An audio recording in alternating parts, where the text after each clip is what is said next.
வெளியூர் பயணமா? ரிசர்வேஷன் கிடைக்கலையா? படிக்கட்டு ஏறி இறங்க ரொம்ப சிரமமா இருக்கா? டிராப் டாக்ஸி புக் பண்ணுங்க. ஒரு வழி கட்டணம் மட்டுமே. டிராப் டாக்ஸி, எங்கும் எப்போதும்.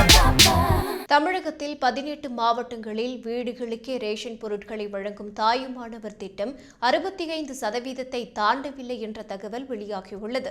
ரேஷன் கடைகளுக்கு செல்ல முதியோர் சிரமப்படுவதால் 70 வயதுக்கு மேற்பட்ட 22 லட்சம் அட்டைதாரர்களின் வீடுகளுக்கு நேரடியாக பொருட்கள் விநியோகிக்கும் தாயுமானவர் திட்டத்தை 2025 ஆகஸ்டில் முதல்வர் ஸ்டாலின் துவக்கி வைத்தார்.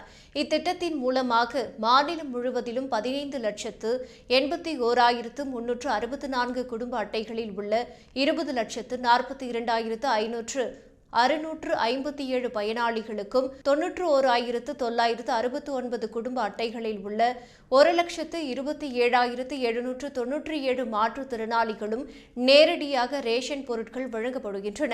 மாநிலம் முழுவதும் சராசரியாக 75 முதல் 80% பேருக்கு பொருட்கள் வழங்கப்படுகின்றன. அதே சமயம் சென்னை, திருவள்ளூர், காஞ்சிபுரம், நீலகிரி, சேலம், நாகை, தூத்துக்குடி, கிருஷ்ணகிரி, ராணிப்பேட்டை, கடலூர், திருவாரூர், ராமநாதபுரம், புதுக்கோட்டை, தென்காசி, நாமக்கல், திருப்பூர், சிவகங்கை, மயிலாடுதுறை போன்ற மாவட்டங்களில் 65%த்திற்கும் குறைவான வீடுகளுக்கே ரேஷன் பொருட்கள் வழங்கப்படுகின்றன. எனவே 100% முடிக்க நடவடிக்கை எடுக்குமாறு சம்பந்தப்பட்ட மாவட்ட இணைப்பதிவாளர்களுக்கு கூட்டுறவுத்துறை உத்தரவிட்டுள்ளது.